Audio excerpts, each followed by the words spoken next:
Welcome back to another episode of Varsity360. I'm Columbian sports editor Micah Rice, joined by Meg Wochnick to start it off. And Meg, we have a week of football under our belts.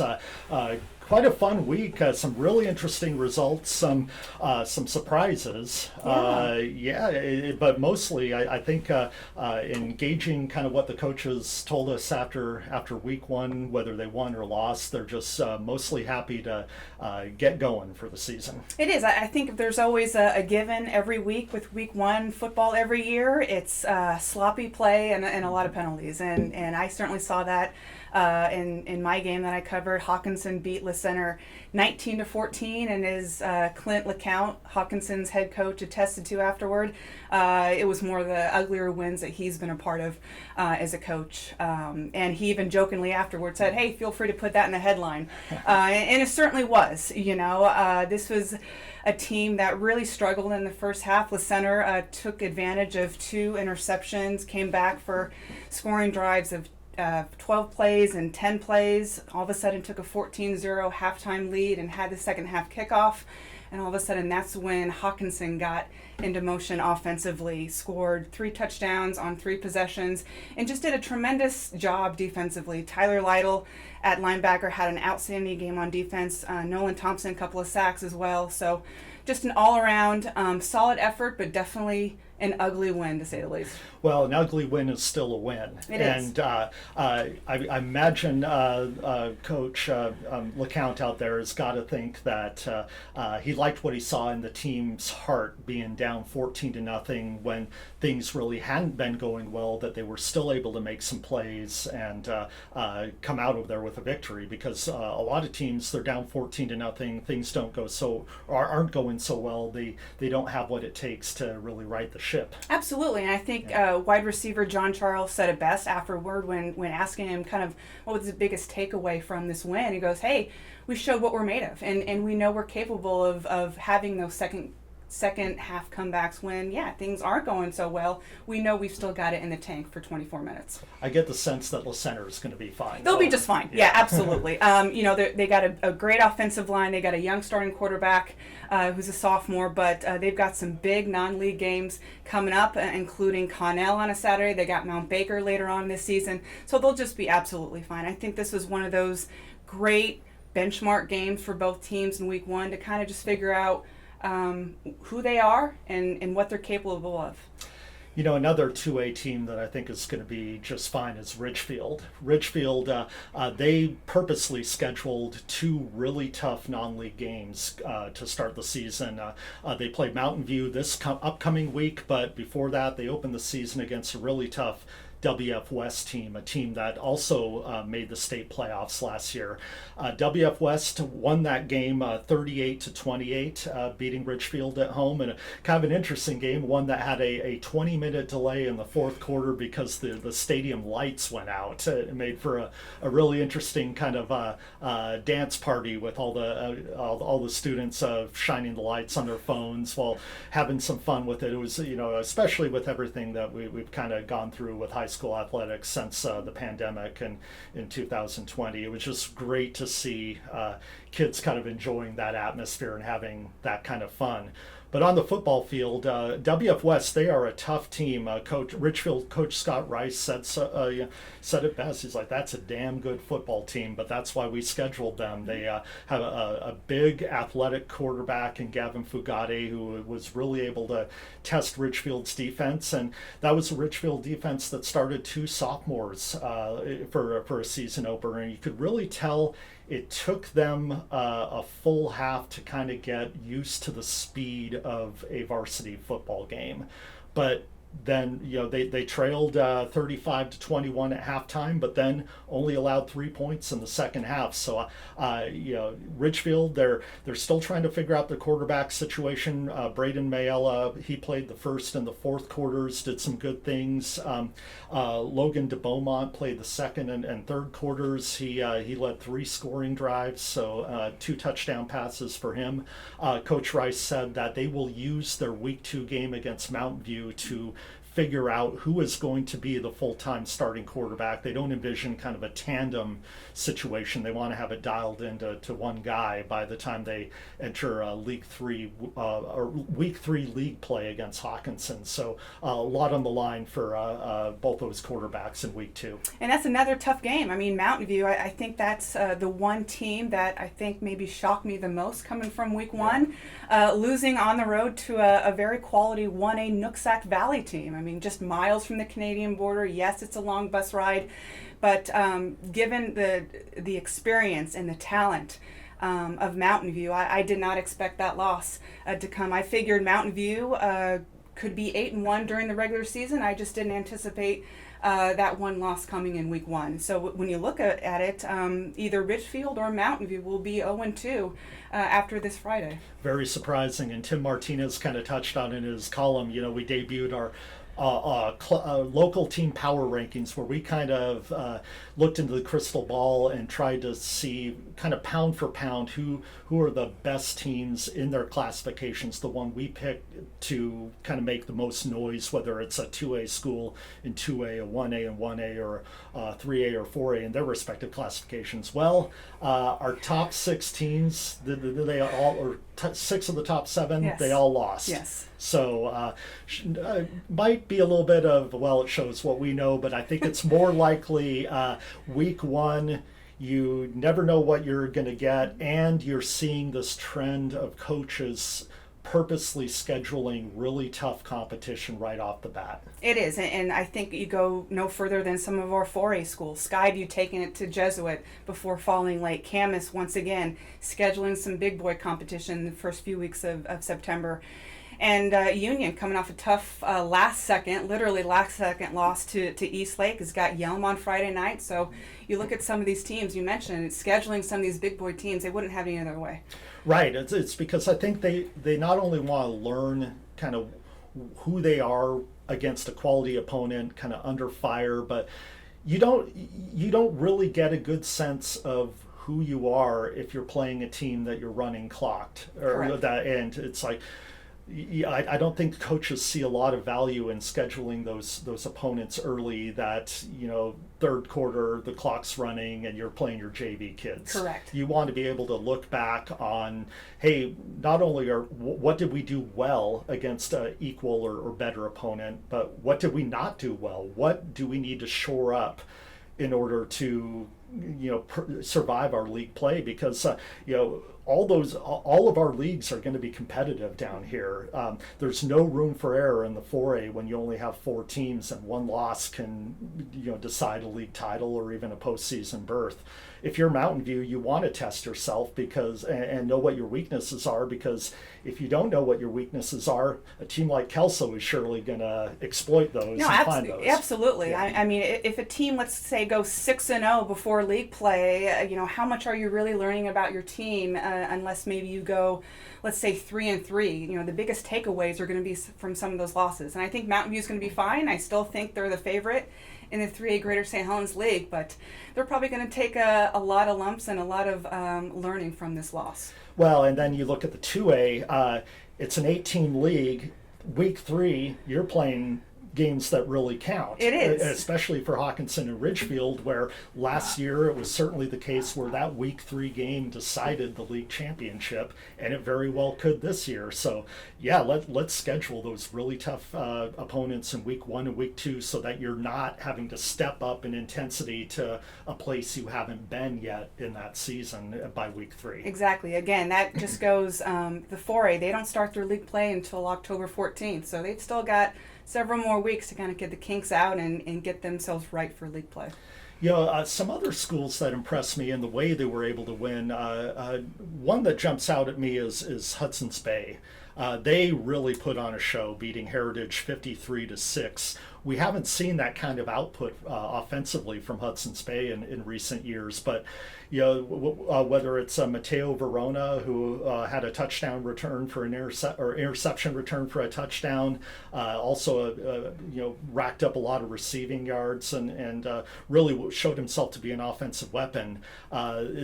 I don't think anybody's going to take Bay lightly in the 2A GSHL. No, not at all. And that was that game was the afternoon game at Mackenzie last week, and that was the kind of the first score that started rolling in, and my reaction was awesome. Good for Bay to come out, not only a convincing win, but Mark Oliverio coming back as Bay's head coach led them to the playoffs the last time that Bay 2015 reaching the postseason. So they're off to a great start, and we'll see if they can get that momentum going against Prairie on Friday. Prairie, another team that got a week 1 win under a new coach, Will Ephraim. Either Prairie or Hudson's Bay is going to be 2-0 after their game on Friday, and that's going to be a really good story for whichever team is able to prevail at District Stadium and Battleground on Friday. I think so. I think Will Ephraim, that's a perfect guy for the job at Prairie. Both of these teams, Hudson's Bay and Prairie, missed out on the postseason last year. Prairie obviously coming off still a 6-4 season, a winning season last year, but to be 2-0 after 2 weeks for both of those teams, that's a really big accomplishment. Other teams that took care of business, Columbia River, they go up on the road. They put together a solid offensive showing, beating Foss of Tacoma 34-6, and in a 2A GSHL where there isn't a lot of separation between, say, teams 2 and teams 5. Having that momentum going into league play in week 3 is going to be pretty huge, and I think it was really crucial for Columbia River to get a win in week 1 because as they always do, they schedule Skyview, the rivalry game, early in the season, and in recent years that's been a pretty lopsided matchup. So if River didn't have a win under their belt going into a league play, I think it might be a little bit of a tougher ask to really get the confidence and momentum going. But now with River being able to go up, and quarterback Adam Watts did some good things. He's experience in that position, talent in that position. No matter what happens against Skyview now on Saturday, that game has been rescheduled for Saturday at Kiggins, they'll be able to point to some good things going into league play week 3. Think about just the confidence booster those kids have, the players have going into week 2, regardless of what their mindset is playing against a quality 4A program in Skyview. So you're right. Having that win, that's a big load. That's really kind of off their shoulders now. And Evergreen getting a win week 1. That's, Evergreen last year, they started off on a good note. Things kind of, injuries caught up with them later in the year. But you like to have, be able to look to a win in week 1, and you have to like what you saw from the Plainsmen on Friday. Absolutely. Yeah. Their game against Hawkinson on Friday, that's going to be the air raid show, I think, for both quarterbacks. Again, that's another really interesting matchup where Hawkinson, they go down 1 classification for week 1, but then go up a classification week 2. But I think that's going to be a really evenly matched game where both teams will be able to learn something, and if you're looking at that matchup from Hawkinson's perspective, you're not going to see a line like you have at Evergreen in too many 2A teams. So that's really going to be a test for both teams, really, because we all know what Hawkinson and their pedigree they bring. Both teams, I think, can gain a lot from that week 2 matchup. And again, they open league play week 3 with Ridgefield. These are 2 contenders that before last year, Hawkinson had won 7 straight league titles. And so to get a win going into league play against a quality Evergreen team that's got postseason aspirations, that's going to be a big deal. Maybe the most exciting game from week 1. Unfortunately, it didn't take place here in Clark County, but it saw Washougal last Thursday going on the road, beating River Ridge up in Lacey 33-32 in overtime. And wow, this was a back and forth game. Down the stretch, big plays. Holden B ties it up with a touchdown to Liam Atkin. In the fourth quarter, forces overtime. In overtime, River Ridge scores a touchdown first, but then the PAT is blocked. and Washougal comes back, Holden B to Jason Graham for a touchdown, and then the Panthers successfully kick the PAT for the week 1 win.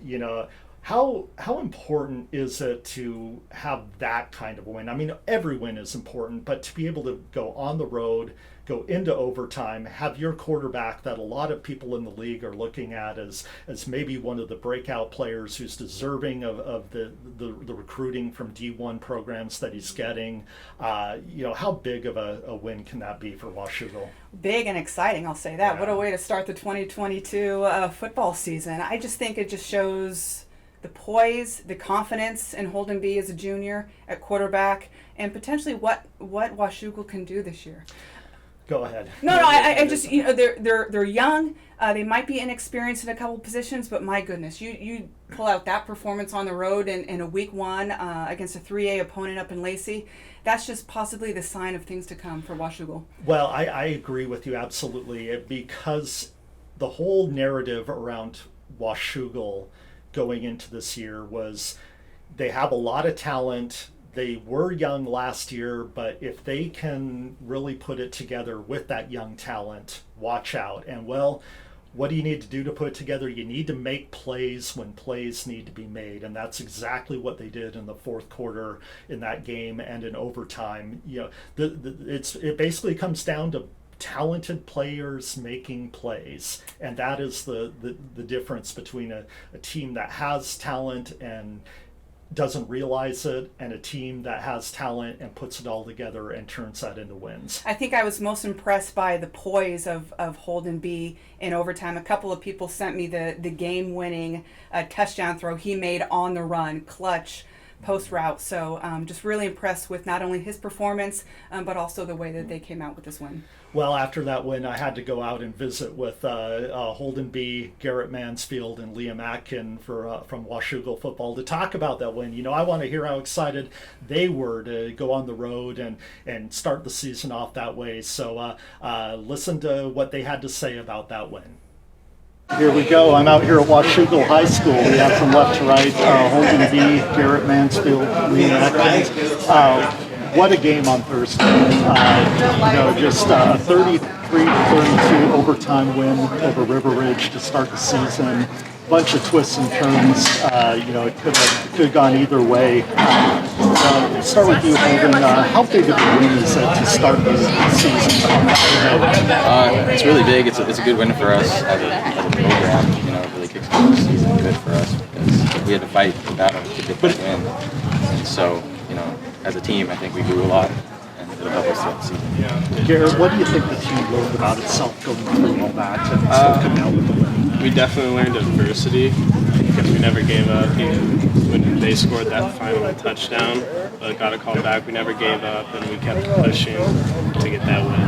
It was awesome. Liam, the team had some high hopes this year. How important of a win is that for sort of getting that confidence going early? Yeah, it was definitely really big for the confidence.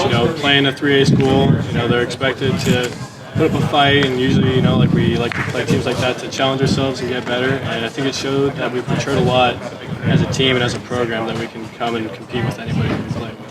Liam, you had a big punt return for a touchdown. What stands out about that play, and what do you remember most? I just remember, we were down, and, we needed some momentum to get in it. That's what I was thinking before the ball was kicked. I get it. I see some blocks. I see 25 Cooper Maxey blocking downfield. I'm like, this is perfect. And I just get to the end zone. He catches me in the end zone. I turn around. He's the first guy there. I was just happy to see my teammates find some momentum in that game. Yeah, Garrett, so many plays stood out. What moments do you remember the most about that game where you really kind of think it turned? Definitely the last play of the first half, because I got that sack, and it really was a momentum changer for the defense, because before that we couldn't really stop their run game. We were having trouble tackling, we weren't wrapping up, and during halftime we talked to the defense, we talked to the whole team, and after that half we came out and we were doing really good, and I was happy about it. Holden, what's the key to coming up clutch and making those throws like you did late in the game and overtime? Having the trust in my teammates and their trust in me, we after a couple turnovers, they huddled us up together and all of them told me how much trust they had in me. So that really boosted my confidence in those late quarters, and it just allowed us to roll with the momentum that we had from his good return. After that, it just blew up. Holden, you're getting a lot of interest from different colleges. You've had siblings and cousins go through that process. What advice are they giving you on how to deal with that? During the season, try to, you want to stay out of that. During the season, just focus on the team, focus on winning, and then just you want to be a leader on the field and off the field. So they really help, especially the sisters.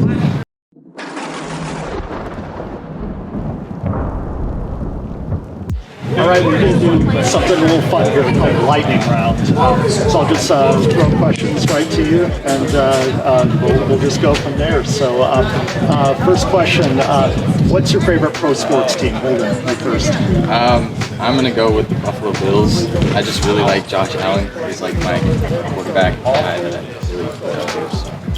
Garrett, I'm going to go with the New Orleans Saints, Drew Brees and Michael Thomas. Seattle Seahawks, always. All right. You think they're going to do anything this year, or might be kind of rough? It's going to be rough. That's okay. All right. After a big win like you got on Thursday, you can go anywhere, any restaurant to celebrate it. Where are you going? Start with you, William. Me and the boys are going to go to Wendy's and get that 5 for 5. Probably Sherry's. All right. What are you getting there? Either a pie or a burrito. All right. Holden. I go to Wendy's. After 7-on-7s on Wednesdays this summer, we used to go with Wendy's. It's totally 7-on-7s. All right. You're making the Washington pregame playlist. What songs are you putting on there? Probably Love Sosa by Chief Keef. Garrett, what are you putting on there? That is the part. Dreams and Nightmares by Deep. All right. All right, I am joined by Will Denner now to look back at a couple of our 4A teams that you got to see. And boy, a couple of really close games, but two games that kind of developed in different ways. Skyview going across the river to take on a very storied Jesuit program, and really coming on strong at the end.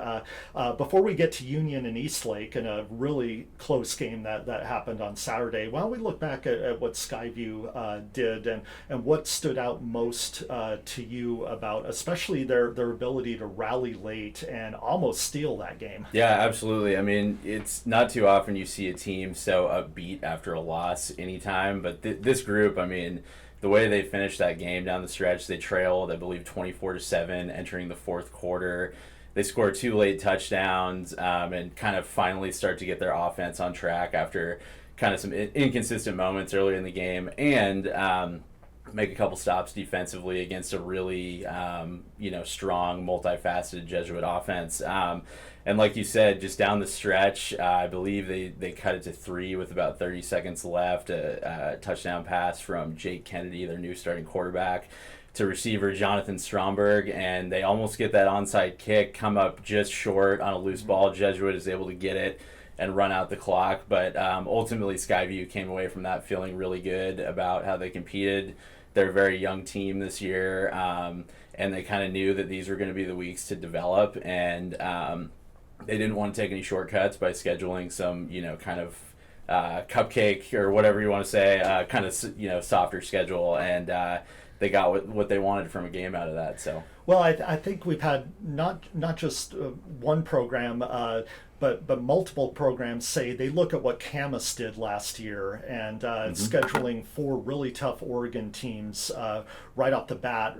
They went 0-4, but then rattled off 7 straight wins. Do you get the sense that that's kind of the model that a few of these 4A programs are looking for? Like, hey, we've got some really talented teams just 30-minute drive to the south.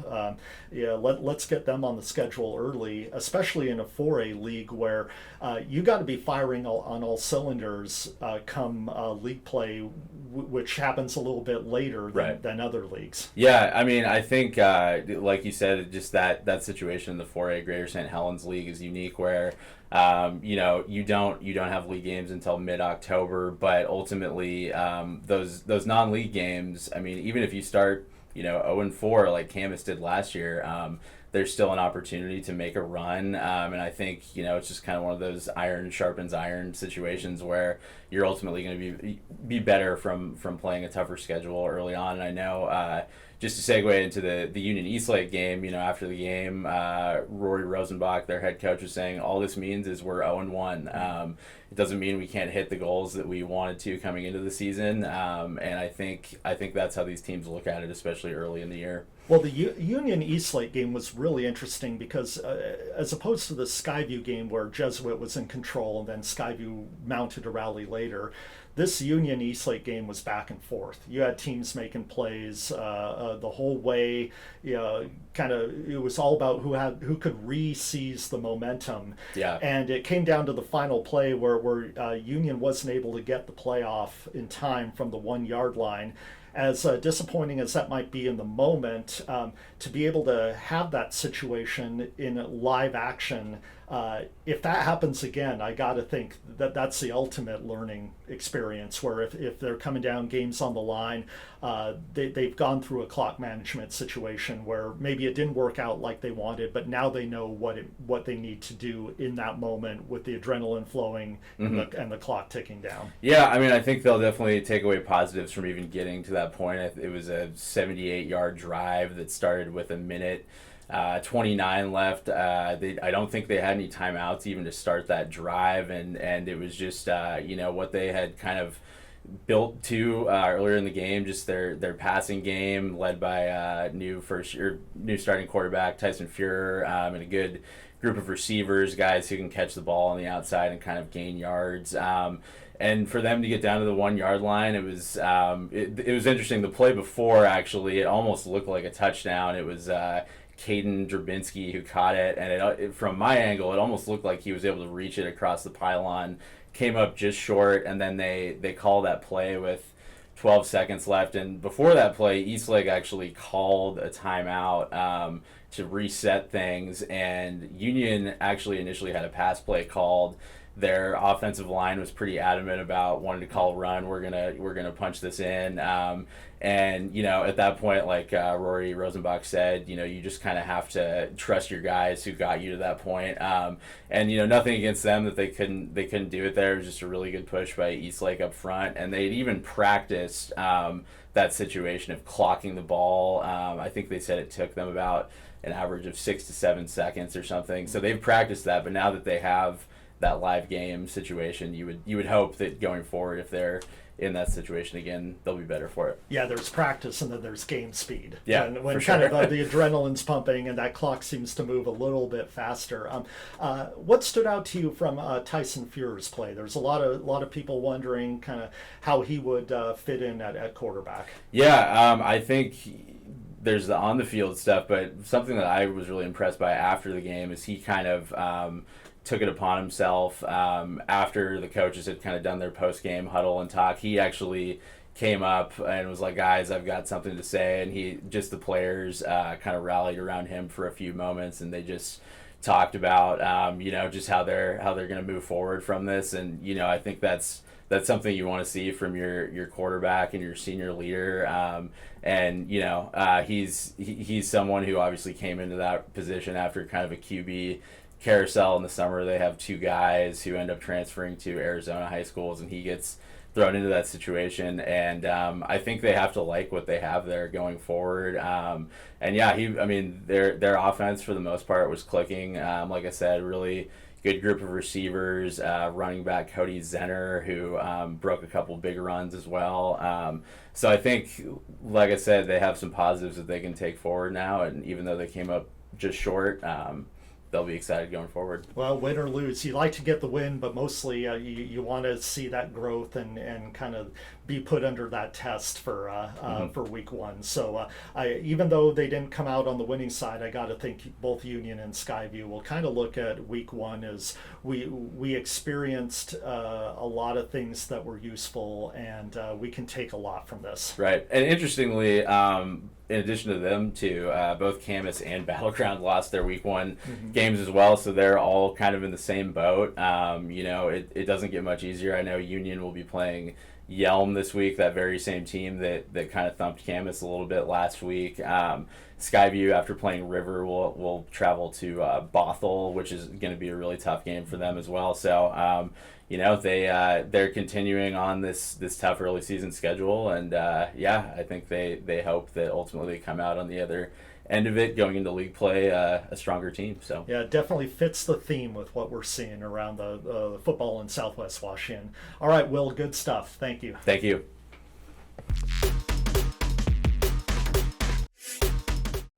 All right, I'm rejoined here by Meg Wochnick, who's been working hard on the beat, coming through with a couple of really interesting stories. One that published in Wednesday's Columbian about what linemen have to do to put on a healthy amount of weight, but still be at the size where they can get recruited by colleges.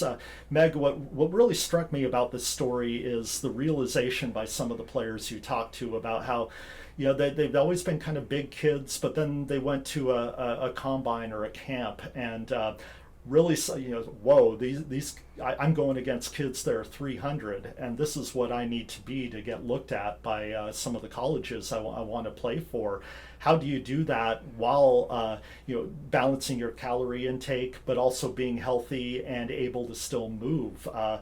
Really a fascinating balance that these young athletes have to do. Yeah, I mean, you touched on that, and that was kind of my lead to the story about Carson Osmus, junior left tackle out of Camas. He attended a football showcase back in January, and he said his biggest realization wasn't how he did on the field.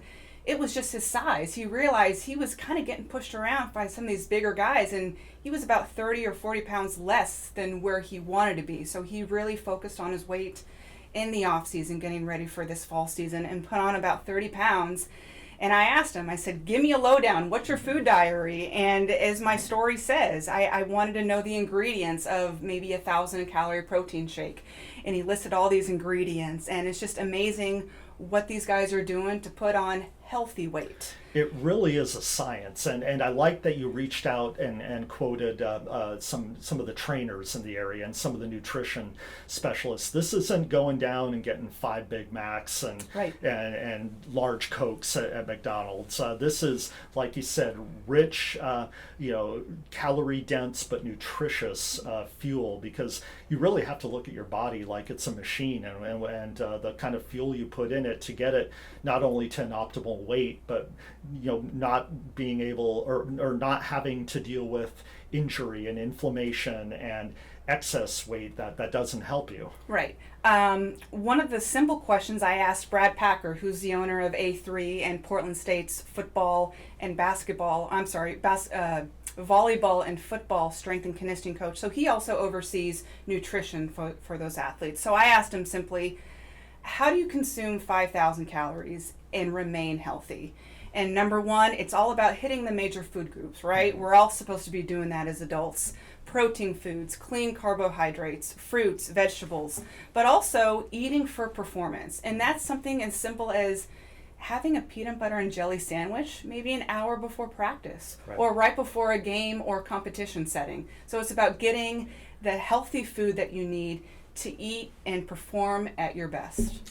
Yeah, and I think there's been a lot of evolution in this. You look at maybe the diet of a lineman 20 years ago.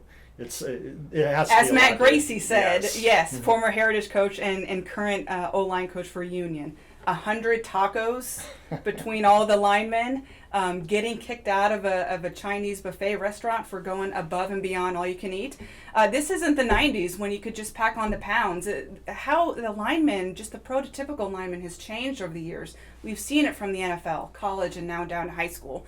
The spread offense has made for more lean, athletic linemen. But the key is, don't you lose your speed, don't lose your agility. You can be big, but you still got to be fast. Well, and be big and be healthy. Mm-hmm. And if you're putting on weight with that nutritious food, I got to think that makes a difference when you want to cut it off. Exactly. And you're not saddled with that weight that can lead to some health issues down the road. And that's something that all 5 of the high school linemen that I talked to mentioned. Yes, they know this is only temporary because, as Ty Evans of Skyview said, by the time my career's over, whether that's high school or college, I plan to drop at least 50 pounds, right? Why carry that extra weight when you don't have to? Right.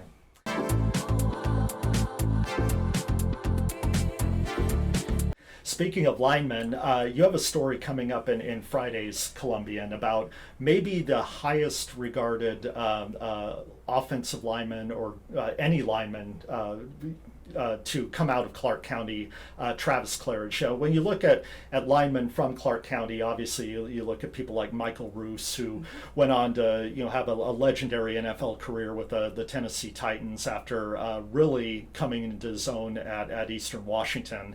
But Travis Claridge, back when he played for Fort Vancouver, he was the man.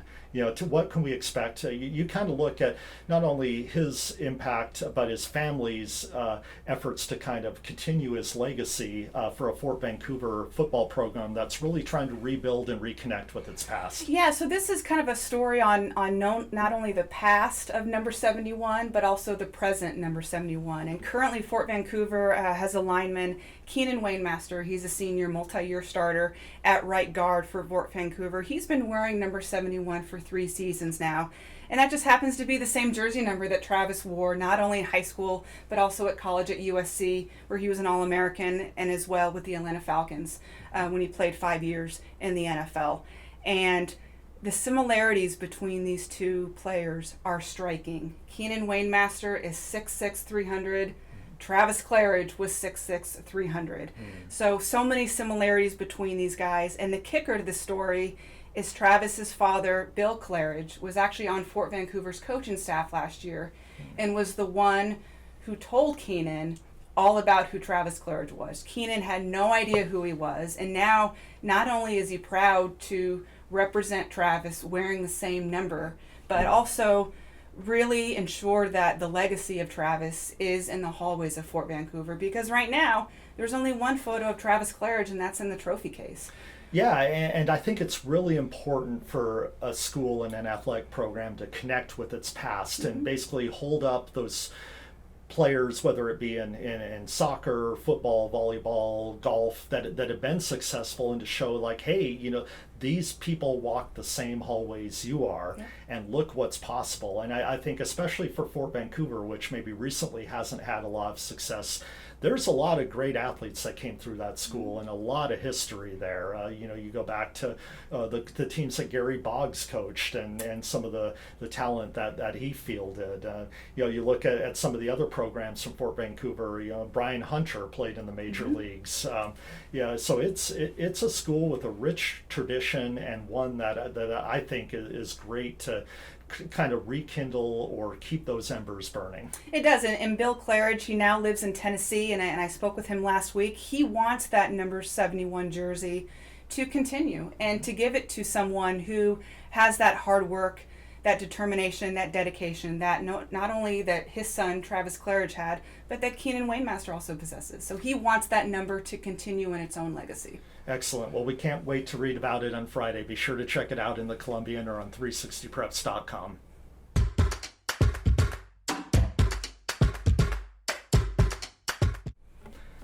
All right, I'm joined by Assistant Sports Editor and High School Sports Coordinator Tim Martinez for our 3 to See. If you're looking for some high school football to watch this weekend, here are 3 games you might want to check out. And we'll start with the early game at McKenzie Stadium. You have Ridgefield versus Mountain View. Now, you wrote a column about this. These are some of the teams that in our initial power rankings we looked at as being able to kind of make some noise in their respective classifications. Well, week 1 didn't go ideally for either one, so both are looking to bounce back.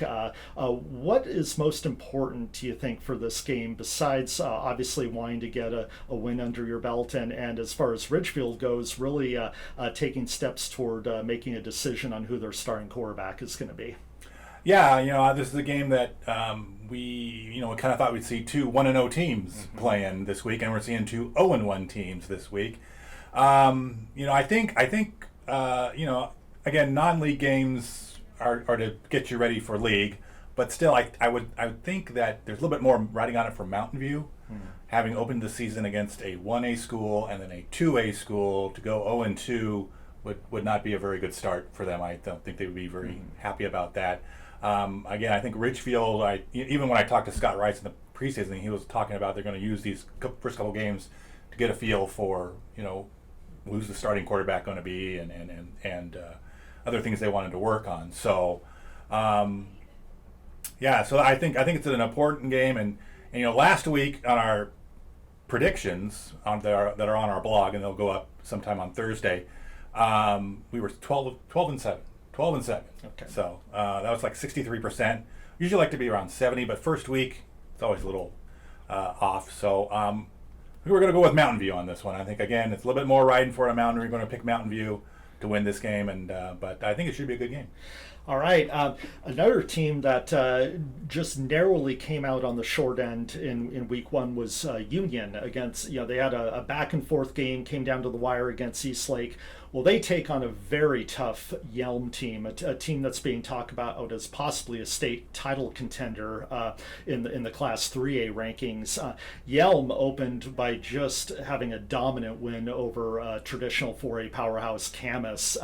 What does Union want to do? What do you think they can take from measuring themselves up against Yelm in week two? Yeah, for Union, it's an opportunity to say, okay, where do we size up right now against Camas? Because they kind of be the top teams in the 4A Greater St. Helens League. Now, last week, so it was a 44-14 loss for Camas to Yelm, but it was a 14-14 game in the third quarter, and then Yelm ran away. So I think Union wants to be able to play with Yelm. They've got a very tough defense, and so it'll be a challenge for Union's offense and to see how good they can be.